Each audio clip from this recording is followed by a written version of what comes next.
नमस्कार नागपूर. वळूया आजच्या खास खबरकडे. राजनीतीमध्ये खडबड. सुनेत्रा अजित पवारांनी दिला राजीनामा. राजीनाम्यानंतर राष्ट्रवादी पक्षाचा मोठा निर्णय.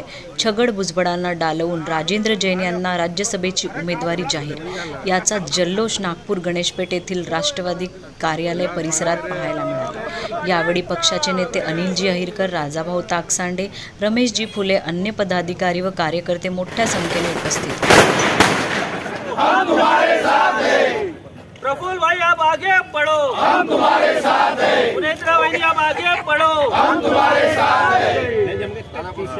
त्या अर्थाने आम्हाला विदर्भातल्या लोकांना, नागपूरच्या लोकांना न्याय मिळाला असं मला वाटते.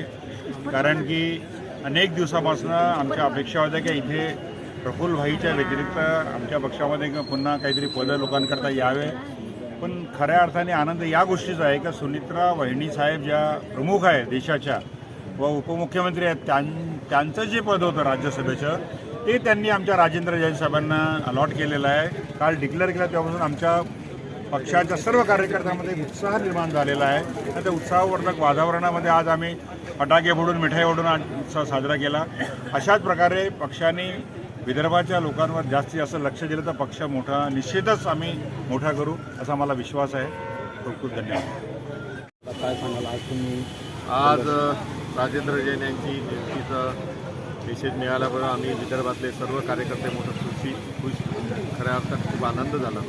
आणि इथला आमचा कार्यकर्ता, कुटुंबातला प्रमुख आज एक मोठ्या पदावर गेला, राज्यसभेच्या पदावर गेला. त्याबद्दल आम्ही सर्व कार्यकर्ते, ग्रामीणचे, जिल्ह्याचे सर्व कार्यकर्ते फार आनंदित झालो की आज विदर्भातला विकास करण्यासाठी आम्हाला एक संधी मिळाली आहे. राजेंद्र जैनसारखा कौशल्य आणि संघटक माणूस या मोठ्या पदावर गेला. कार्यकर्त्यांना न्याय मिळेल, कार्यकर्त्यांना पदाची जबाबदारी मिळेल आणि विदर्भामध्ये चांगलं मोठं संघटन होईल इतका आमचा विश्वास आहे. धन्यवाद.